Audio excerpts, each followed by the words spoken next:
مرحبا أهلا النوادي.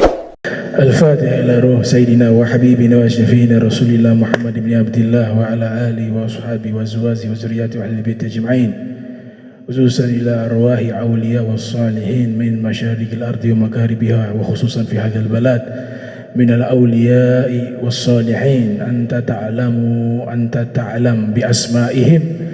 وإلى حضرة النبي الفاتحة.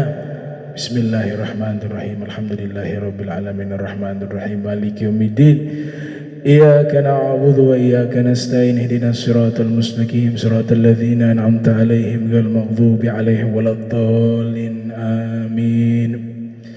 السلام عليكم ورحمة الله وبركاته.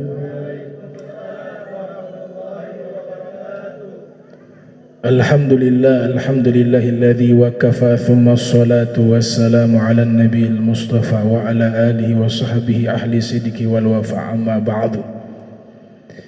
Yang saya muliakan, saya hormati para tokoh masyarakat, para asatidzah, wabil khusus kepada Bapak Halim selaku ketua yayasan yang bergerak di bidang sosial, juga saudara kami yang juga warga di tempat ini, yaitu Bapak Husein Amari, dan juga tadi telah disampaikan ceramah yang sangat baik oleh Al-Habib Abdul Qadir Ibn Ali Ridho As-Saqaf, jazakullah khairan katsira. Al-Habib Abdullah, Pak Hasnin dan tim hadrah yang tadi sudah membacakan maulid Nabi Muhammad sallallahu alaihi wasallam.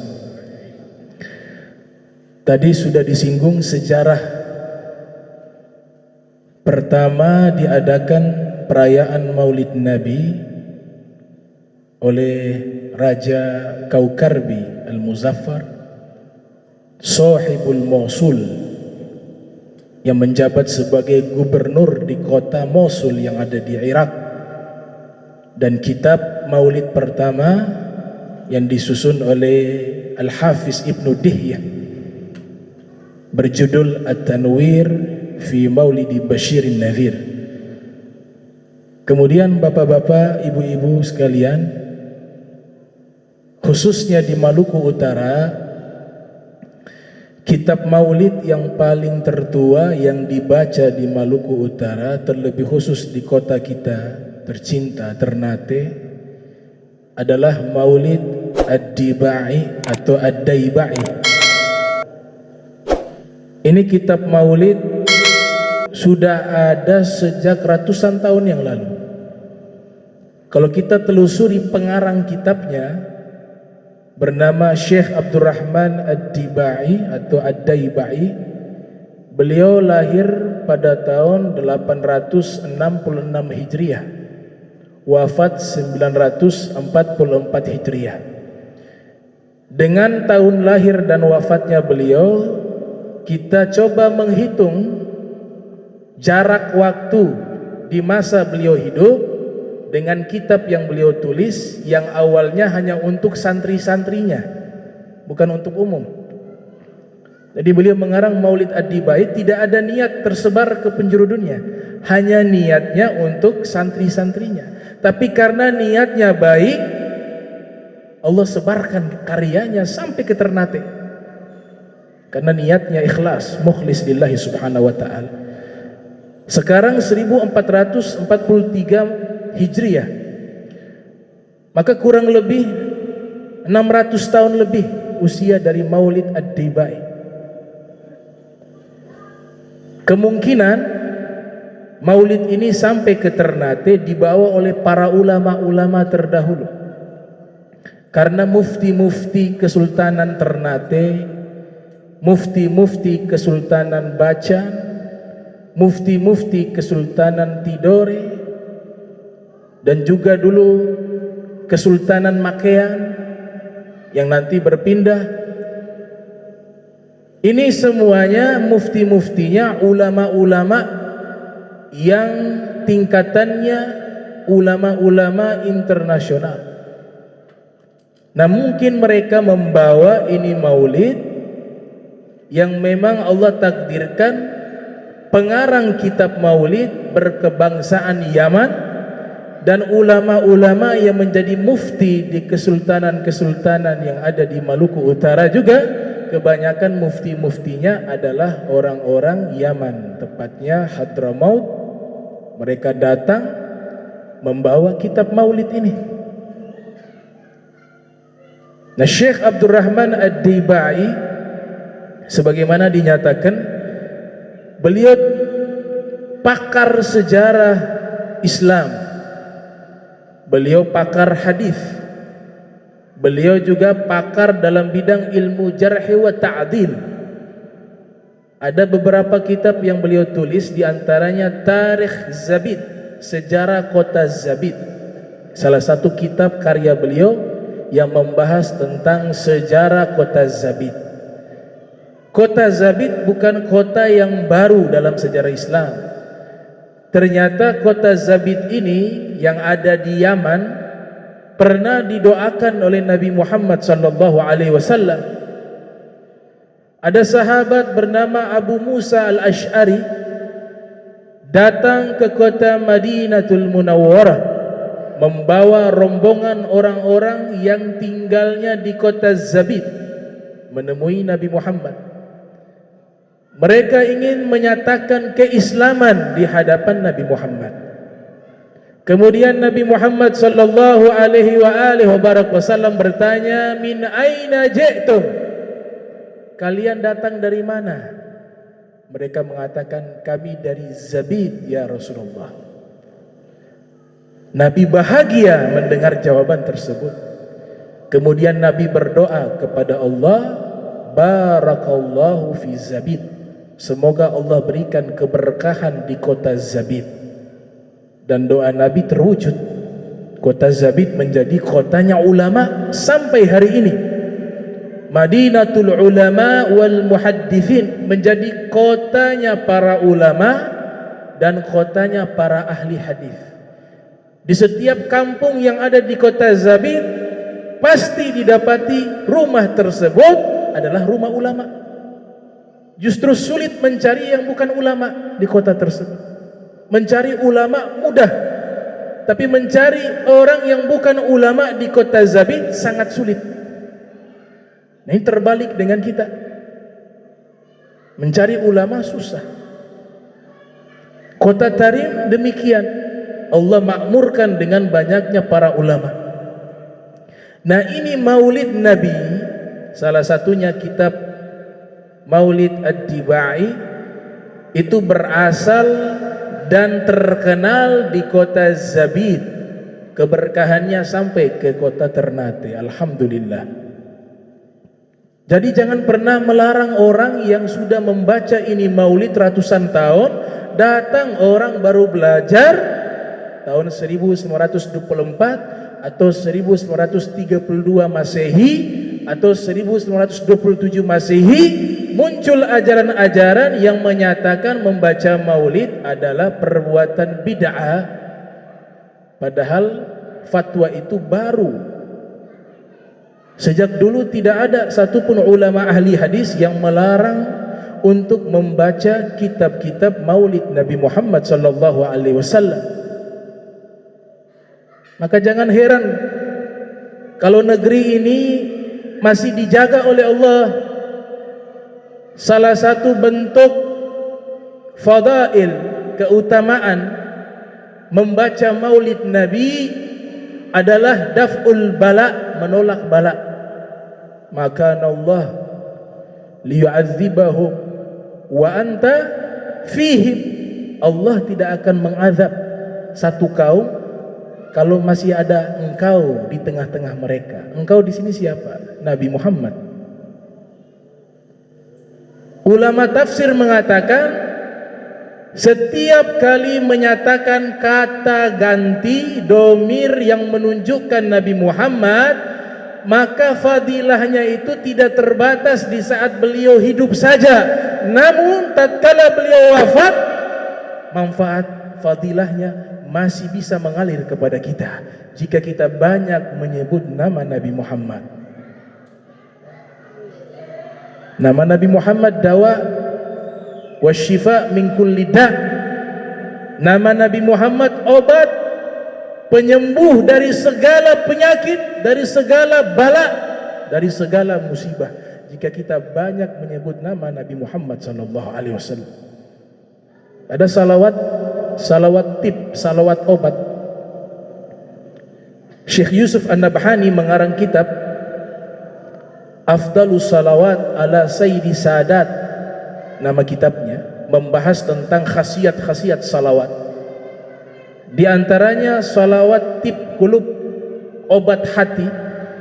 Salawat ini jika rutin dibaca, maka seluruh penyakit yang ada di dalam diri kita, baik penyakit itu sifatnya medis atau non medis, itu akan diangkat oleh Allah Subhanahu wa taala.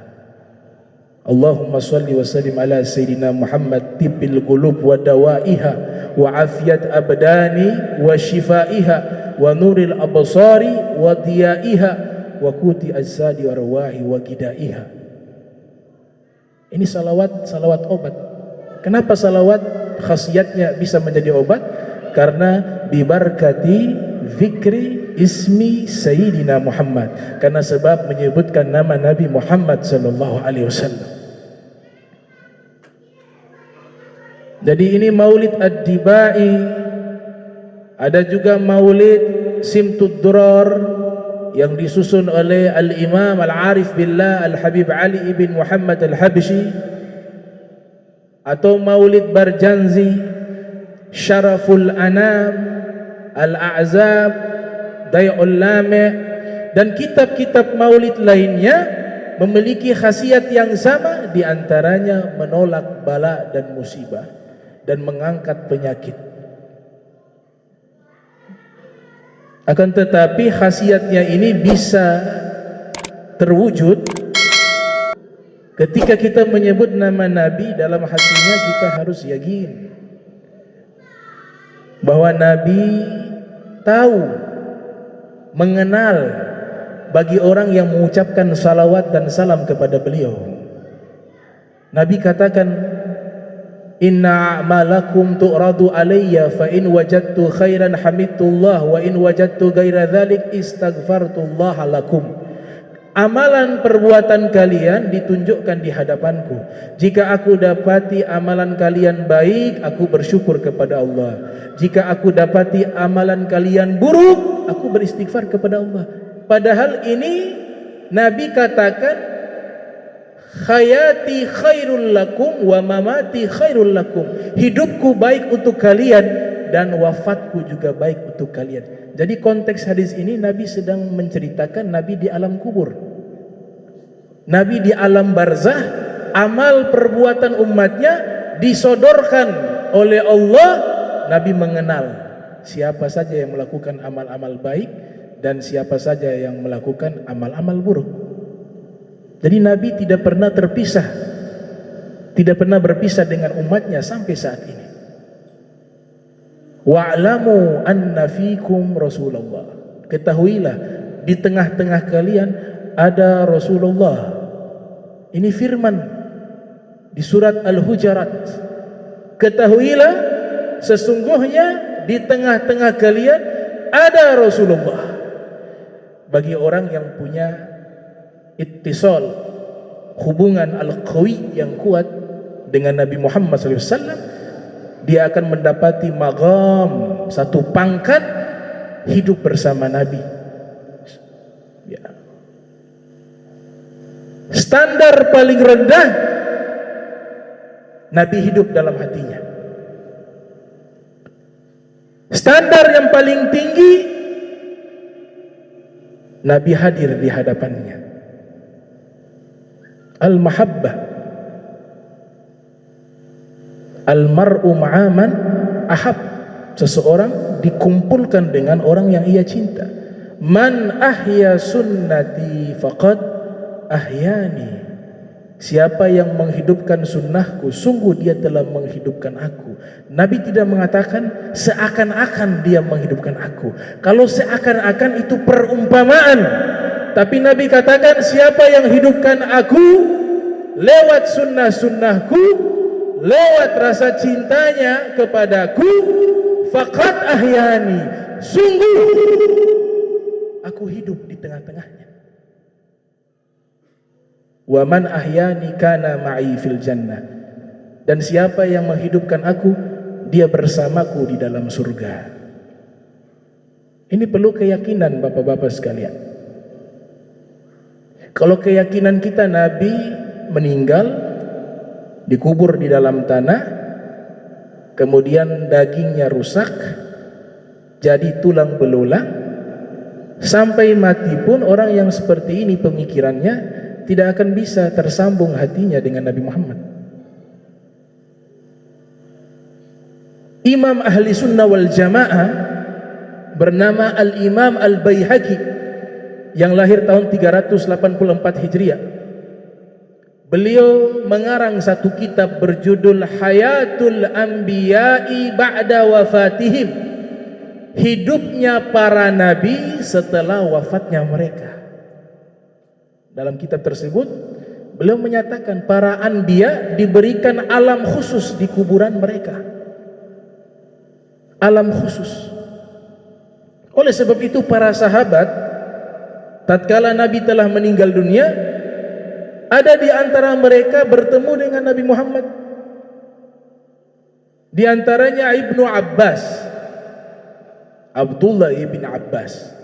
Ini riwayat dinukilkan oleh Al-Hafiz Ibnu Hajar Al-Asqalani yang lahir tahun 773 Hijriah dan beliau wafat pada tahun 852 Hijriah.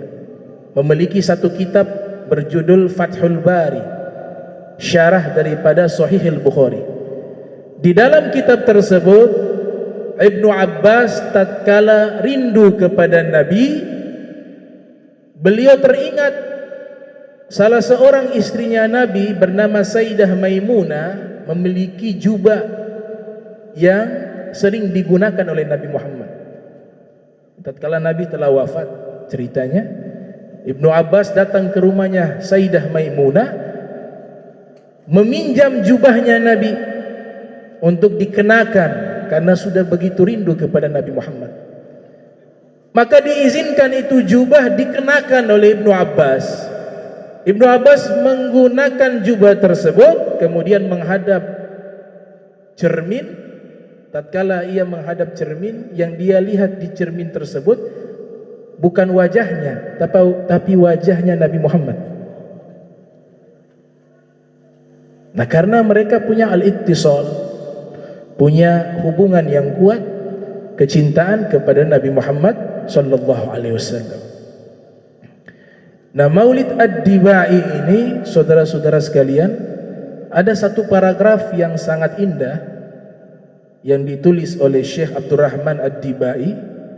Wa kana sallallahu alaihi wasallam ahsanan nas khalqa wa khuluqa wa ahdahum ilal haqqi turuqa wa kana khuluquhul Qur'an wa shimatuhu ghufran wa ya'fu ani dhanbi idza kana fi haqqihi wa sababih wa idza duyya haqqullah lam yakum ahadun li ghadabih. Ini paragraf yang menggambarkan begitu indahnya Nabi kita Muhammad.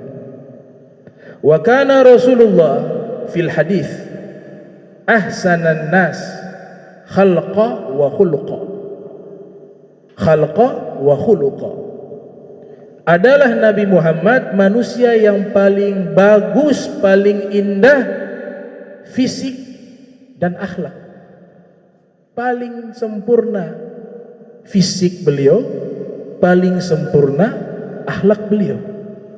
Para ulama mengarang kitab menyebut al-insanul kamil, artinya manusia sempurna, seperti kitab karya Sayyid Muhammad Ibn Alwi Al-Maliki dan juga Syekh Abdul Karim Al-Jili.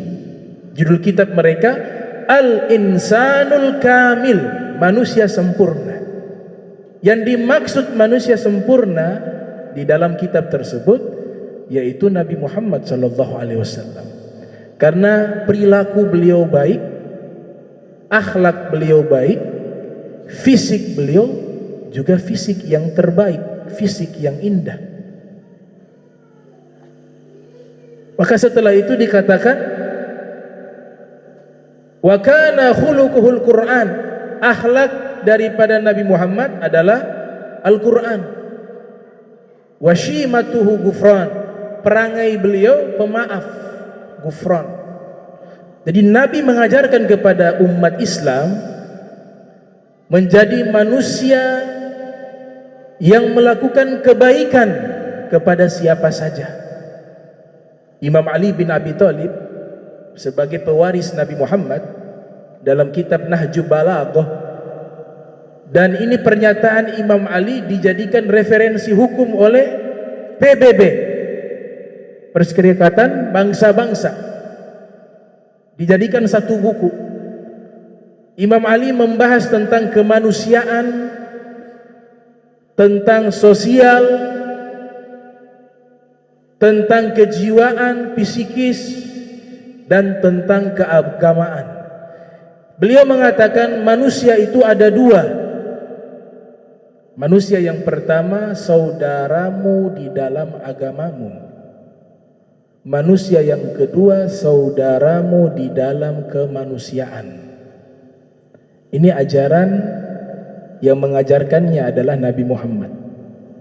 Akhlak beliau diceritakan. Imam Ali bin Abi Thalib karramallahu wajha tatkala menjadi khalifah, menjadi pemimpin di masa itu, beliau perintahkan putra beliau Imam Hasan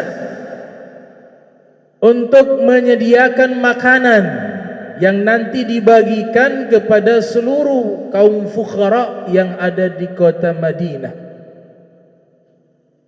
Seluruhnya dibagikan. Imam Ali bin Abi Thalib beliau zuhud terhadap dunia. Beliau satu-satunya manusia yang sudah menceraikan dunia dengan talak 3. Ya dunya talaqtuki thalathan la raj'ata fiha, wahai dunia saya ceraikan engkau talak 3, tidak ada rujuk lagi. Itu talak dari Imam Ali, seorang khalifah, pemimpin. Kemudian beliau perintahkan untuk seluruh kaum fuqara wal masakin diundang ke tempat beliau. Ini ada dua riwayat, ada yang mengatakan di kota Madinah, ada yang mengatakan di Kufah. Ini peristiwa ini ada yang mengatakan di kota Madinah, ada yang mengatakan di Kufah. Semua fakir miskin datang. Sayyidina Ali bin Abi Thalib duduk di emperan jalan. Tiba-tiba orang Yahudi lewat, karena orang Yahudi juga diundang makan, diberikan makanan oleh Sayyidina Hasan. Lewat orang Yahudi di hadapan Imam Ali. Kemudian orang Yahudi ini kasihan kepada Imam Ali bin Abi Thalib. Lihat pakaiannya compang-camping, kemudian wajahnya berdebu, kelihatan dari wajahnya dalam keadaan lapar karena beliau sering puasa. Kata orang Yahudi tersebut, wahai fulan, engkau tidak ikut. Ini ada undangan makanan dari khalifah. Dia tidak mengetahui bahwa ini khalifah. Khalifah undang makan, ayo ikut saya.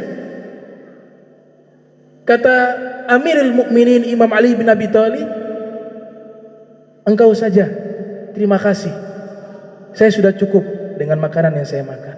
Saya hari ini puasa. Silakan saja. Kalau begitu buat buka puasa saja, nanti saya ambilkan. Kau tunggu di sini. Dia tidak tahu yang kasih makan ini. Pergi dia sampai ke rumahnya Imam Ali.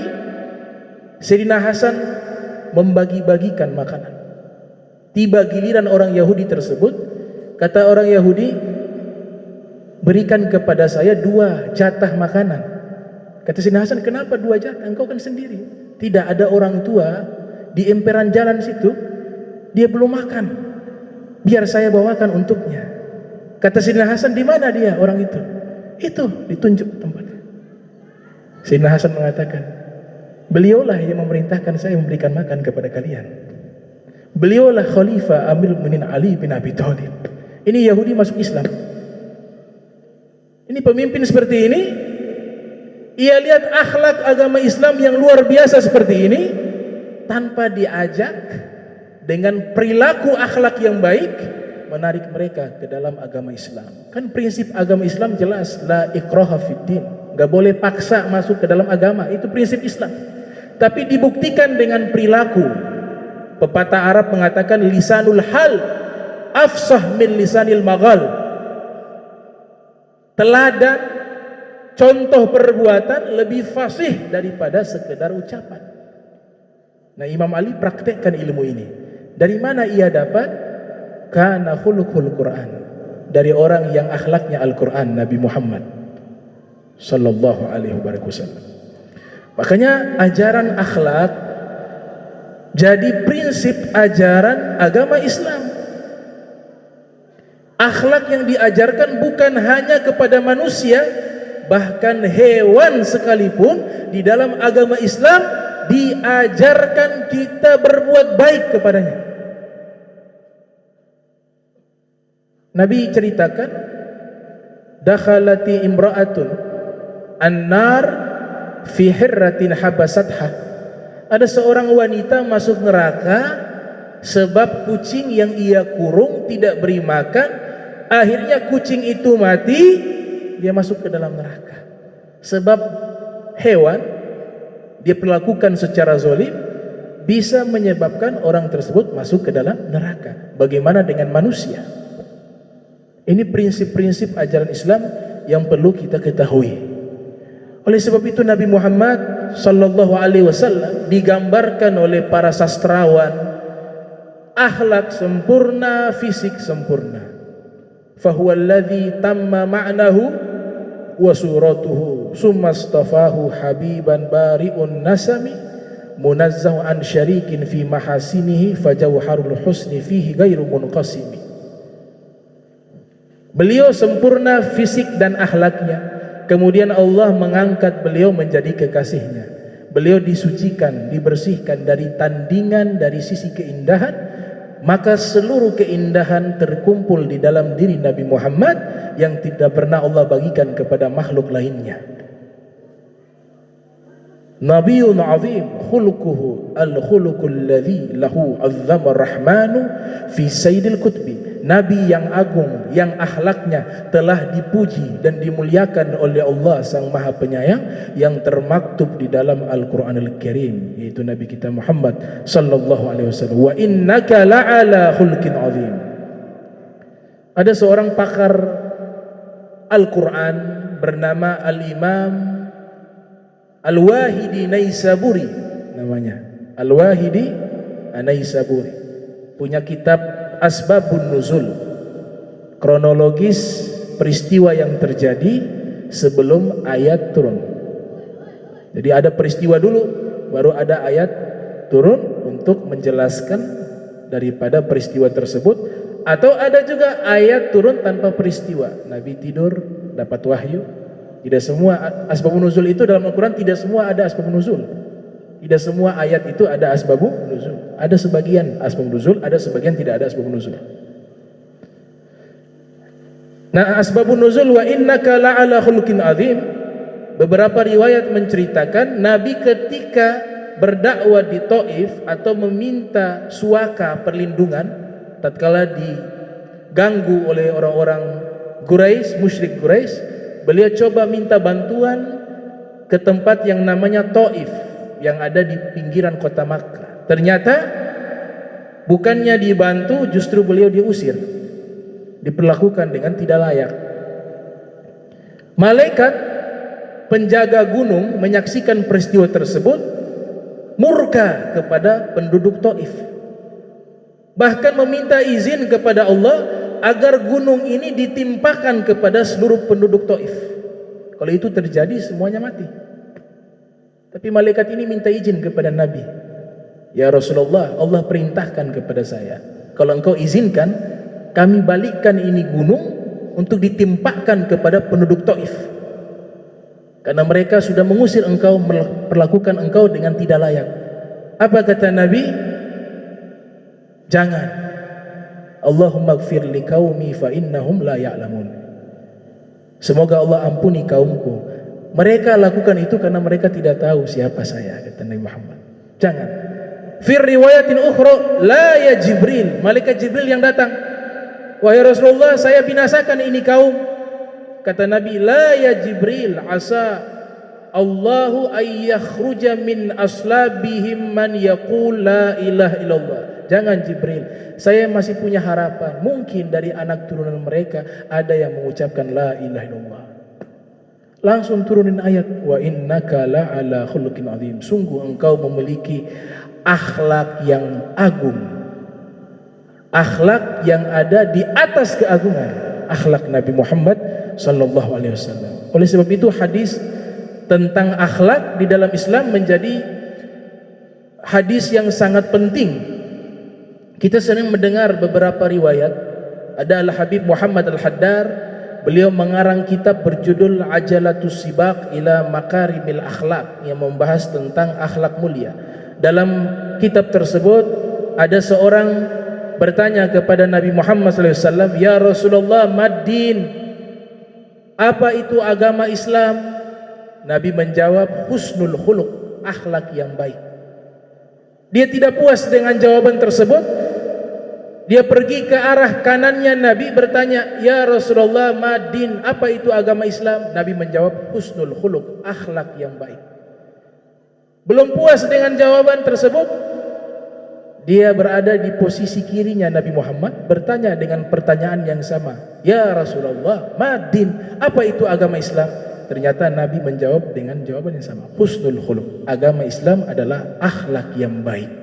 Makanya para pakar bahasa Arab seperti Imam Fairuz Abadi dalam kitab Al-Qamus Al-Muhit, dan juga Al-Imam As-Sayyid Muhammad Murtada Az-Zabidi dalam kitab Tajul Arus min Jawahiril Qamus, juga Al-Imam Ibnu Manzur dalam kitabnya Lisanul Arab, ketika mendefinisikan kata akhlak, mereka mengatakan akhlak adalah agama Islam.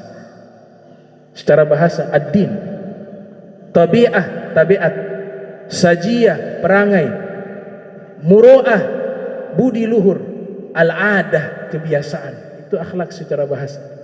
Imam Ghazali yang lahir 450 Hijriah, wafat 505 Hijriah, dan Imam Jurjani dalam kitabnya At-Ta'rifat mengatakan akhlak adalah ibaratun an hayatin lin nafsi rasikhatin tasduru anha al-af'alu bisuhulatin wa yusrin min gairi hajatin ila fikrin wa rawiyah. Akhlak itu keadaan jiwa yang tertanam kuat di dalam jiwanya, yang memunculkan perbuatan-perbuatan yang dia lakukan dengan mudah tanpa berfikir dan pertimbangan. Itu namanya akhlak secara istilah. Maka muncul ilmu namanya ilmu akhlak. Ini ilmu akhlak menjadi ilmu yang sangat penting di dalam ajaran agama Islam. Dulu waktu masih pesantren kita dikenalkan kitab akhlak. Berjalan di hadapan guru tidak boleh membelakangi. Kemudian tidak boleh duduk di tempat duduknya guru. Kalau berada di hadapan orang tua, jangan melihat dengan pandangan yang tajam, tundukkan pandangan. Kalau memang anak tersebut diberikan kelebihan, lebih pintar, lebih pandai dari orang tuanya, jadikanlah dia orang bodoh di hadapan orang tuanya. Itu diajarkan di dalam agama Islam, akhlak. Kayaknya ada seorang Syekh Baraja, Syekh Umar Baraja, punya kitab akhlak yang sangat bagus, berjudul Al-Akhlaqu lil Banin, akhlak untuk anak-anak. Ada juz 1, juz 2, juz 3, juz 4. Itu membahas tentang akhlak. Maka dijadikan satu ilmu namanya ilmun maudu'uhu ahkamun kimiyatun tata'allaku bil a'malil lati tusofu bil husni awil kubhi. Ilmu akhlak adalah satu bidang ilmu yang membahas tentang hukum-hukum yang bernilai, yang berkaitan dengan amal-amal yang disifati dengan kebaikan atau keburukan. Itu namanya akhlak. Kayaknya akhlak masih umum. Kalau akhlak baik harus ditambah sifatnya al-akhlaqul karimah. Kalau akhlak buruk disebutnya al-akhlaqul qabihah, akhlak yang buruk. Nah, Nabi kita Muhammad sallallahu alaihi wasallam, beliau menyatakan begitu pentingnya akhlak. Beliau menyatakan, innama bu'istu liutammima makarimal akhlak. Aku diutus untuk menyempurnakan akhlak. Hadis ini diriwayatkan oleh Imam Baihaqi. Riwayat yang lain, Nabi Muhammad sallallahu alaihi wasallam menyatakan, innama bu'istu liutammima salihal akhlak. Saya diutus untuk menyempurnakan kebaikan akhlak. Ini hadis riwayat Imam Ahmad bin Hanbal yang lahir tahun 164 Hijriah, wafat 241 Hijriah dalam musnadnya. Dalam riwayat Imam Tirmidzi yang lahir tahun 209 Hijriah, wafat 279 Hijriah, Rasul sallallahu alaihi wasallam bersabda, khiyarukum ahasinukum akhlaqa. Orang terbaik di antara kalian yang paling baik akhlaknya, kata Nabi Muhammad sallallahu alaihi wasallam. Dalam riwayat Imam Al-Haythumi dalam kitab Majma'uz Zawaid wa Manba'ul Fawaid, Rasul sallallahu alaihi wasallam bersabda, inna ahabbakum ilayya wa aqrabakum minni fil akhirati mahasinukum akhlaqa. Orang yang paling aku cinta dan paling dekat denganku di akhirat nanti adalah orang yang paling baik akhlak dan budi pekertinya, kata Nabi Muhammad sallallahu alaihi wasallam. Ada satu hadis yang menjelaskan kebaikan akhlak adalah amal terbaik. Hadis riwayat Imam Tirmidzi, Nabi bersabda bahwa akhlak yang baik la yablugh bihi darajatas shaim wal qaim. Dia bisa sampai ke maqam orang yang rajin puasa, rajin sholat. Dengan akhlak yang baik, maqamnya bisa sampai ke situ. Walaupun dia bukan orang yang banyak amalan puasanya atau amalan sholatnya, tapi karena akhlaknya baik, dia bisa sampai ke maqam tersebut. Dengan syarat sholat wajib dia laksanakan. Ini yang dimaksud sholat sunnah. Hadis yang lainnya, Nabi sallallahu alaihi wasallam bersabda, ruwiya bisanadil hasan anil hasan anil hasan anil hasan anil hasan an jaddil hasan inna ahsanal hasan al khuluqul hasan. Diriwayatkan hadis ini dengan sanad yang hasan, didapatkan dari Hasan. Hasan mendapatkan riwayat ini dari Hasan. Hasan mendapatkan riwayat ini dari Hasan. Hasan meriwayatkan hadis ini dari Hasan, dan Hasan mendapatkan dari kakeknya, yaitu Nabi Muhammad. Inna ahsanal hasan al khuluqul hasan. Sesungguhnya kebaikan yang paling baik adalah akhlak yang baik. Hasan yang pertama namanya Hasan bin Sahal. Hasan kedua yang meriwayatkan namanya Hasan bin Dinar. Hasan ketiga yang meriwayatkan hadis ini namanya Hasan al-Basri.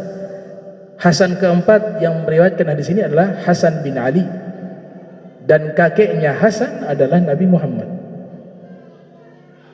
Habib Hasan Baharun yang mendirikan pesantren Darul Lugha wa Da'wah, ketika datang bersilaturahmi ke rumah seorang ulama yang ada di Lawang, namanya As-Sayyid Muhammad Ba'bud.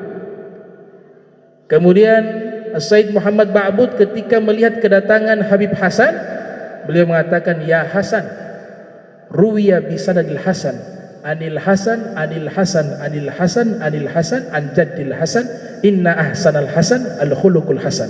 Wahai Hasan, diriwayatkan hadis ini dengan sanad yang hasan dari Hasan dari Hasan dari Hasan dari Hasan dari kakeknya Hasan. Sesungguhnya kebaikan yang paling baik adalah akhlak yang baik. Jadi semuanya hasan. Nah, ada satu maqalah, satu ucapan dari Sayyidina Ali bin Abi Thalib. Jadi akhlak Nabi ini kan sulit kita jelaskan, begitu sempurna. Tapi Imam Ali coba meringkas bagaimana akhlak mulia Nabi Muhammad. Beliau ringkas, Sayyidina Ali meringkas akhlaknya Nabi. Beliau mengatakan, kana ajwadan nasi kaffa. Yang pertama, Nabi sallallahu alaihi wasallam manusia yang paling dermawan tangannya, manusia yang paling dermawan tangannya. Ajwadan nasi kaffa. Nah, dermawannya Nabi luar biasa, bapak-bapak, ibu-ibu. Ada riwayat disebutkan dalam Sahih Muslim yang diriwayatkan oleh Imam Muslim yang lahir tahun 204 Hijriah, wafat 261 Hijriah. Ja'a rajulun ilan Nabi sallallahu alaihi wasallam. Ada seseorang datang menemui Nabi Muhammad sallallahu alaihi wasallam. Nah, orang ini meminta kepada Nabi seekor kambing. Wahai Rasulullah, saya minta seekor kambing. Kebetulan pada waktu itu Nabi memiliki banyak kambing. Sampai disebutkan gonaman baina jabalain. Kambingnya Nabi waktu itu saking banyaknya memenuhi satu lembah yang berada di antara dua gunung. Di antara dua gunung itu di tengah-tengahnya isinya kambingnya Nabi. Ini datang minta satu ekor. Apa kata Nabi? Kemudian para rawi meriwayatkan fa'atahu gonaman baina jabalain. Nabi kasih seluruh kambingnya yang ada di antara dua gunung. Ambil semua kan. Ambil semua. Ini orang saking bahagianya faraja'a ila qaumihi. Dia kembali ke kaumnya. Dia katakan, ayyu qaumin aslimu fa inna Muhammadan yu'ti ata'an la yakhsa faqah. Wahai kaumku, masuk Islamlah kalian. Sesungguhnya Nabi Muhammad jika memberikan sesuatu tidak takut fakir dan miskin. Dikasih kambing, bukan seekor dua ekor, seluruhnya, entah berapa ribu kambing yang dikasih oleh Nabi Muhammad. Itu gambaran dermawannya Nabi Muhammad sallallahu alaihi wasallam. Ada seorang Habib dari turunan Rasulullah, kalau tidak salah Habib Hasan bin Shalih Al-Bahar, kalau tidak salah. Itu beliau kalau ada yang meminta kepadanya pasti dikasih. Kalaupun tidak ada, diberikan janji, nanti kalau sudah ada hari sekian-sekian kau datang saya kasih. Tidak pernah menolak, karena ini mengsifati akhlaknya Nabi. Kalau ada yang meminta, kalau memang kita tidak bisa berikan saat itu, kita janjikan di waktu lain untuk kita berikan. Itu akhlaknya Rasulullah SAW. Nah, satu kali beliau punya sarung baru beli sarung, pergi sholat. Nah, orang-orang yang tinggal bersama beliau di kampungnya kenal sama Habib Hasan bin Shalih Al-Bahar. Ini kalau minta pasti dikasih. Ternyata ada satu orang tertarik dengan sarung barunya Habib Hasan bin Shalih Al-Bahar. Wih, sarungnya indah ini. Mau minta, malu hati karena banyak orang. Dia cari waktu di mana Habib Hasan pergi ke kamar mandi, sedang buang hajat. Habib Hasan biasa di sana digantung sarung di atas. Habib Hasan qadail hajah, buang hajat. Kemudian dia dari luar toilet mengatakan, wahai Habib Hasan, ini sarung bagus, boleh saya minta? Ambil, kata Habib Hasan. Dia ambil itu sarung. Habib Hasan ini lupa, ini kalau diambil sarung keluar bagaimana ini? Lihatnya akhlak dermawannya, lupa. Karena itu diambil sarung sama celana dalamnya sama baju-baju yang diambil semua. Habib Hasan tidak bisa keluar. Masjid sudah dikunci, dipikir tidak ada orang. Habib Hasan diam di situ. Keluarga di rumah sudah panik. Di mana nih Abah? Tak pulang-pulang. Biasa pulang nih, dicari ke sana kemari tidak ada. Nah, kebetulan lewat orang yang minta tadi, bawa itu sarung. Ini anaknya kenal. Ya fulan, Kif, berhenti sebentar. Ini sarung dari mana kau dapat? Oh, Abah mau kasih. Abah di mana sekarang? Saya ambil tadi di toilet. Wah, datang. Sampai ke sana di masjid, tanya Abah, dijawab lebih. Abah kenapa tidak pulang? Enggak ada pakaian. Telanjang. Semua sarung saya sudah kasih tadi, ada yang minta. Kalau begitu Abah tunggu, saya pulang ke rumah ambil itu sarung pakaian, biar Abah bisa kembali pulang menutup aurat. Seperti itu namanya orang dermawan asli. Makanya Imam Ghazali mengatakan orang dermawan asli, kalau ada yang minta pertolongan, dia ngasih tanpa berpikir. Ini yang original ya, dermawan original, ikut keadaan dermawannya Nabi Muhammad dengan pewarisnya. Minta, kasih. Nanti sudah habis berpikir, yalah kebanyakan tadi. Itu masih dermawan itu. Masih dermawan. Karena dia segera menolong, berpikirnya belakangan. Tadi kan definisi akhlak melakukan perbuatan tanpa ada berpikir dan pertimbangan. Kalau masih ada berpikir dan pertimbangan, itu belum dikatakan akhlak yang original. Ada datang minta tolong, anak sakit, butuh biaya, oh berapa? 1 juta. Oh, ke dompet dulu. Wah ini ada perlu nih uang ini, beli ini. Lama, tunggu sebentar ya, saya ke kamar. Di istikharah dulu. Ya Allah ini mau keluar doi ini. Lama itu yang minta tunggu. Sudah keluar mintanya 1 juta, ngasihnya 10.000. Nah itu belum dikatakan dermawan yang hakiki, karena masih ada hitung-hitungan. Tapi orang baik yang sesungguhnya, ketika kebaikan dia lakukan, dia tidak berpikir. Kita bahasakan spontanitas. Spontanis. Karena yang mendorong itu jiwanya yang bersih, hatinya yang suci. Itu mendorong perbuatan itu tanpa ada pertimbangan, tanpa ada berpikir. Makanya akhlak original yang persis seperti Nabi Muhammad dengan pewarisnya itu sangat sulit. Seperti kasus tadi, sarung dikasih, lupa, tidak punya pakaian. Nanti orang sudah pergi baru sadar, oh ternyata tidak ada pakaian. Akhirnya beliau di situ. Ini ajwadan nasi kaffah. Ini gambaran ilustrasi akhlaknya Nabi. Beliau manusia paling dermawan. Ma ba'athallahu an-nabiyya illa sakhiyah. Musa al-Kadhim mengatakan, Allah tidak pernah mengutus seorang nabi terkecuali nabi tersebut dermawan. Imam Musa al-Kadhim mengatakan, ma ba'athallahu an-nabiyya illa sakhiyah. Yang kedua, Nabi memiliki akhlak arhaban nasi sodra. Rasul punya dada ini sangat luas, sangat lapang. Maknanya punya jiwa yang besar dan punya sifat pemaaf. Ini sejarah tertulis dengan tinta emas. Nabi ketika berdakwah di kota Makkah Al-Mukarramah selama 13 tahun, kemudian Nabi hijrah pindah ke Madinah dan menetap di sana selama 10 tahun. Selama beliau berdakwah di kota Makkah, beliau mendapatkan tantangan yang luar biasa. Bahkan banyak sahabat-sahabatnya yang dibunuh, dianiaya, dan puncaknya Nabi pun diperintahkan untuk hijrah. Putri beliau ditarik dari kendaraan, jatuh hingga berdarah. Tapi di tahun 8 Hijriah Nabi kembali ke kota Makkah dengan pasukan yang jumlahnya sangat banyak, dan orang-orang Makkah dari kalangan kafir Quraisy tidak berdaya menghadapi Nabi Muhammad dengan pasukannya. Itu para sejarawan menulis, Nabi ketika masuk ke kota Makkah menundukkan kepala, melihat ke tanah, menunjukkan beliau masuk dengan rendah hati, tidak merasa besar.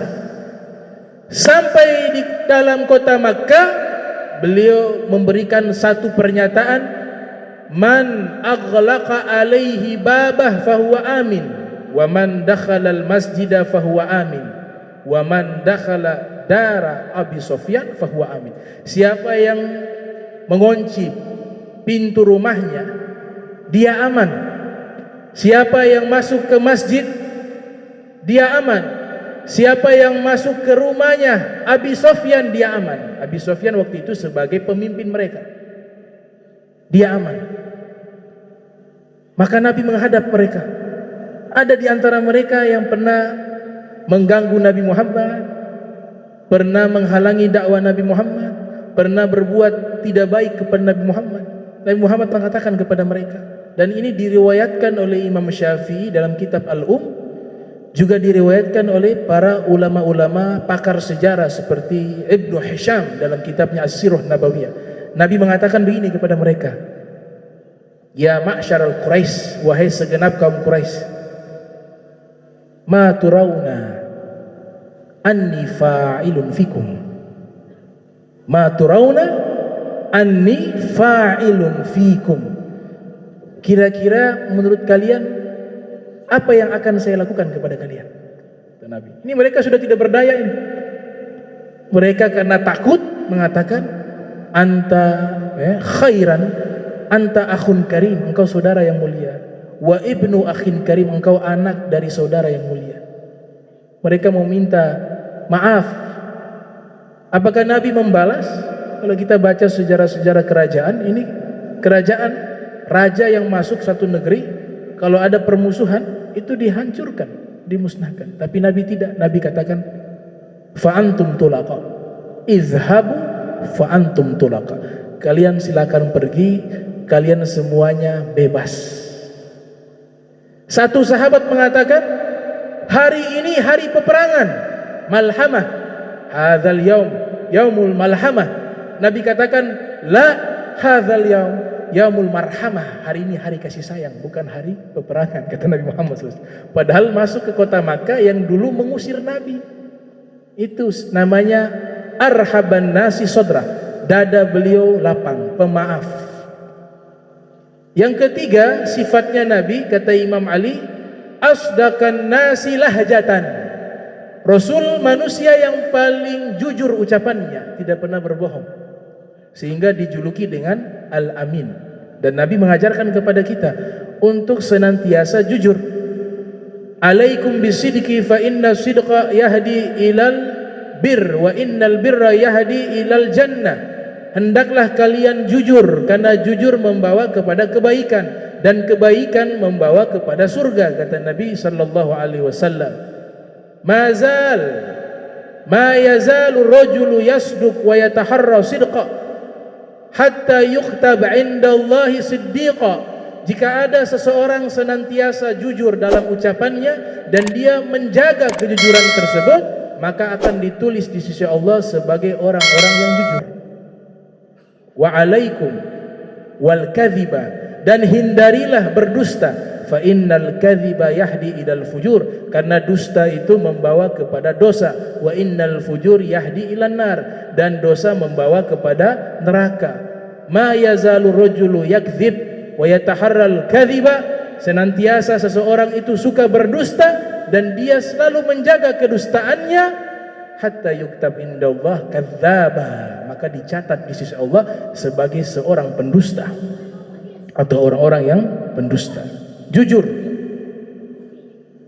Sifat yang keempat, wa aufa nasi zimmatan. Nabi Muhammad manusia yang paling menepati janji, sehingga dikatakan dalam riwayat dalam kitab Al-Fawaidul Mukhtarah, Nabi pernah berjanji dengan seseorang. Seseorang ini mengadakan janji dengan Nabi. Dinyatakan pertemuan janji tersebut selepas asar atau selepas zuhur. Ternyata yang buat janji dengan Nabi ini lupa dengan janjinya. Setiap hari selepas zuhur, Nabi menepati janjinya, menanti pertemuan yang sudah dijanjikan di tempat tersebut setiap hari sampai 3 bulan. Jadi janjinya habis zuhur di tempat tersebut. Itu Nabi setiap hari habis zuhur datang di situ, tunggu sampai asar pulang. Sampai 3 bulan. Nanti 3 bulan berikutnya yang punya janji ingat, ya Allah, ada janji dengan Nabi Muhammad. Ada janji. Habis zuhur dia pergi di tempat tersebut, masih ada Nabi di situ. Ya Rasulullah, saya minta maaf. Saya lupa akan janji saya bertemu dengan engkau di tempat ini. Engkau masih ada, ini sudah 3 bulan, kata Nabi. Setiap hari selama 3 bulan selepas zuhur saya menanti kedatanganmu di sini. Karena beliau menepati janji. Sifat berikutnya, wa alyanahum arikah. Nabi memiliki perangai yang lemah lembut, yang halus, sehingga memanggil beberapa sahabatnya, ya Unais, wahai Anas, disebut Unais, panggilan kasih sayang. Ya Humairah, istrinya Sayyidatuna Aisyah dipanggil ya Humairah. Ya Fatim, dipanggil dengan panggilan-panggilan kasih sayang, ditasbir, ya Fatim, ya Humairah, ya Unais. Bahkan Anas bin Malik mengatakan, saya bekerja sebagai pelayan Nabi selama 10 tahun, tidak pernah Nabi mengatakan, kenapa kau kerjakan ini? Kenapa kau tidak kerjakan ini? Harusnya kau lakukan ini, harusnya tidak kau lakukan ini. Selama 10 tahun tidak pernah Nabi nyatakan hal itu kepadaku, padahal beliau pelayan. Dan Nabi SAW sering Jabirul Khatir, ada bahasanya Jabirul Khatir, menyenangkan hati orang. Jabirul Khatir. Satu ketika ada seorang nenek datang menemui Nabi. Diceritakan oleh Imam Ibnu Qutaybah dalam kitabnya Ta'wil Mukhtalafil Hadith. Wahai Rasulullah, apakah saya ini berada di surga? Nabi mengatakan, innal ajuza la tadkhul jannah.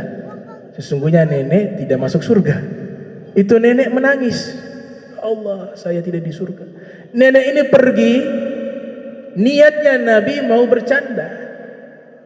Dan candaannya Nabi itu jujur, tidak ada kebohongan.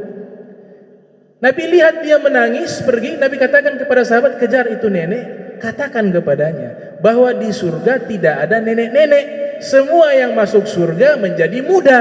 Maka saya katakan sesungguhnya nenek tidak masuk surga. Dikejar itu nenek, dikatakan.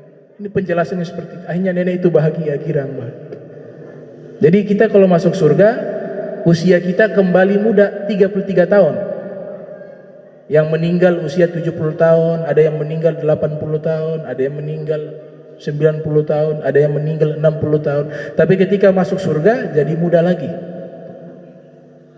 Usia 33 tahun, ibu-ibu sekalian. Kenapa usia 33 tahun? Dalam kitab Qasasul Anbiya, Ibnu Katsir mengatakan karena mengikuti usianya Nabi Isa. Nabi Isa ketika Allah selamatkan itu usianya 33 tahun. Sehingga standar umur penghuni surga mengikuti umurnya Nabi Isa, 33 tahun. Itu penjelasannya Ibnu Katsir dalam kitab Qasasul Anbiya yang lahir tahun 700 Hijriah, wafat 774 Hijriah. Ini akhlak Nabi, lemah lembut. Pernah juga Nabi diundang di satu rumah sahabat, dihidangkan kurma. Nabi SAW makan kurma, sangat senang karena yuhibbul tamar war rutab. Nabi sangat cinta, sangat senang kepada kurma. Di samping Nabi ada Imam Ali bin Abi Thalib.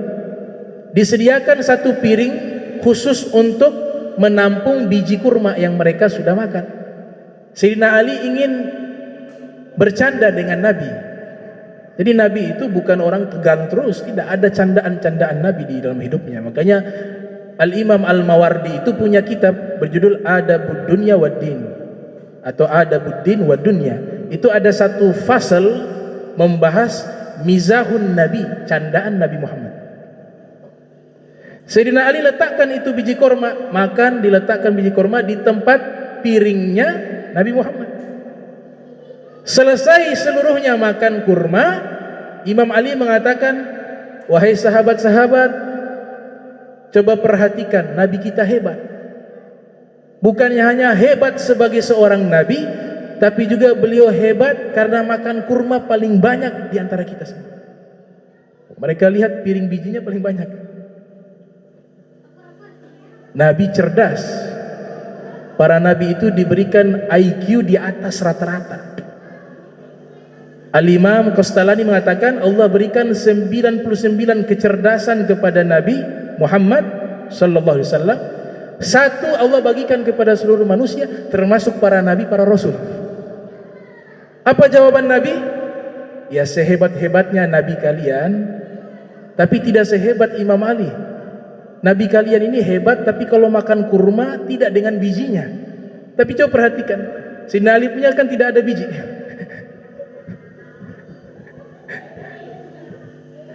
Nah itu kecerdasan dan bagaimana akhlak Nabi ya, sangat santai dalam situasi tersebut. Beliau bercanda dengan para sahabat-sahabat.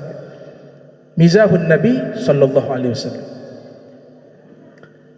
Sifat yang terakhir, dan ini saya tutup sekaligus ceramah, Imam Ali mengatakan, wa akramahum isratan man ra'ahu badihatan haba wa man khalatahu ma'rifatan ahabba. Nabi bergaulnya paling mulia, dan siapa yang melihat sosok kedatangan Nabi pasti tertunduk dengan wibawanya yang sangat luar biasa, dan siapa yang bergaul dengannya dan mengenalnya ahabbah, pasti jatuh cinta kepadanya. Ini rangkuman akhlak Nabi Muhammad sallallahu alaihi wasallam yang disifati langsung oleh murid tercinta beliau, Amirul Mukminin Al-Imam Ali bin Abi Thalib. Jadi hadis ini, riwayat ini menyatakan Nabi kalau kita melihatnya tertunduk, diberikan al-haibatul jalaliyah, wibawa keagungan, dan Nabi lebih tampan dari Nabi Yusuf. Dalam tafsir Jalalain disebutkan, utiya Yusuf nisfal jamal, diberikan Nabi Yusuf separuh keindahan, wa utitu kullal kamal, dan saya diberikan seluruh keindahan. Seluruh keindahan. Nabi Yusuf yang Allah berikan separuh keindahan, dalam surat Yusuf diabadikan bagaimana wanita-wanita ketika menatap ketampanan wajah Nabi Yusuf, falamma ra'ainahu akbarnahu, mereka melihat Nabi Yusuf akbarnahu. Dalam tafsir Al-Kasyaf mengatakan yang tadinya wanita-wanita ini dalam keadaan suci langsung menstruasi.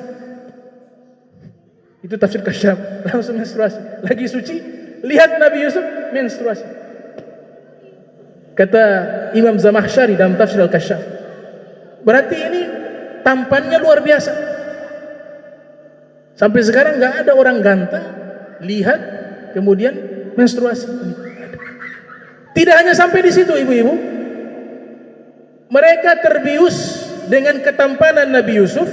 Wa qata'na aydiyahunna, bukan qata'na, pakai tasydid. Qata'na dalam grammar bahasa Arab kalau tambahan tasydid itu artinya berulang-ulang kali, bukan sekali potong.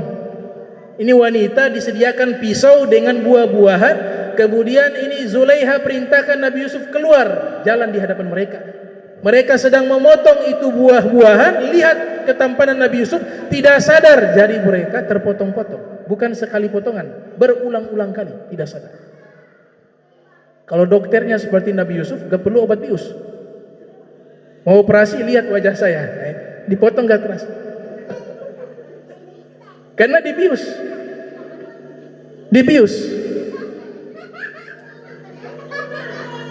Wa qata'na aydiyahunna wa qulna, mereka mengatakan hasya lillah, maha sempurna Allah, ma hadza basyaran in hadza illa malakun karim, ini bukan manusia, ini malaikat, kata mereka, malaikat yang mulia, karena begitu sempurnanya.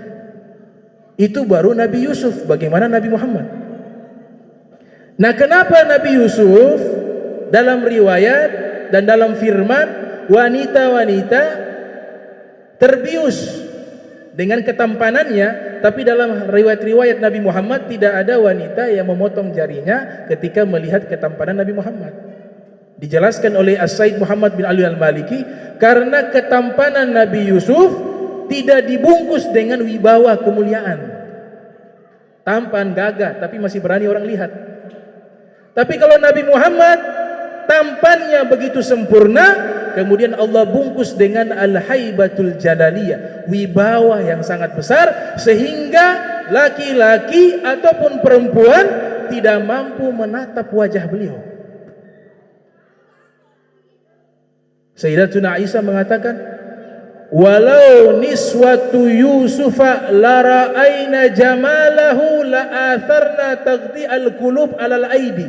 Seandainya wanita-wanita yang melihat Nabi Yusuf, mereka melihat keindahan Nabi Muhammad, yang mereka potong bukan hanya jari mereka, tapi hati mereka juga ikut terpotong-potong. Jadi sempurna al-insanul kamil. Nah, alhamdulillah kita dipilih oleh Allah menjadi umat Nabi Muhammad SAW. Maka kita ikuti setiap langkah ajaran Nabi Muhammad yang penuh keindahan, penuh kedamaian. Laqad kana lakum fi Rasulillahi uswatun hasanah liman kana yarjullaha wal yawmal akhirah wa dzakarallaha katsira. Bismillahirrahmanirrahim. Alhamdulillahirabbil alamin. Allahumma shalli wa sallim ala sayyidina Muhammadin wa ala ali sayyidina Muhammad.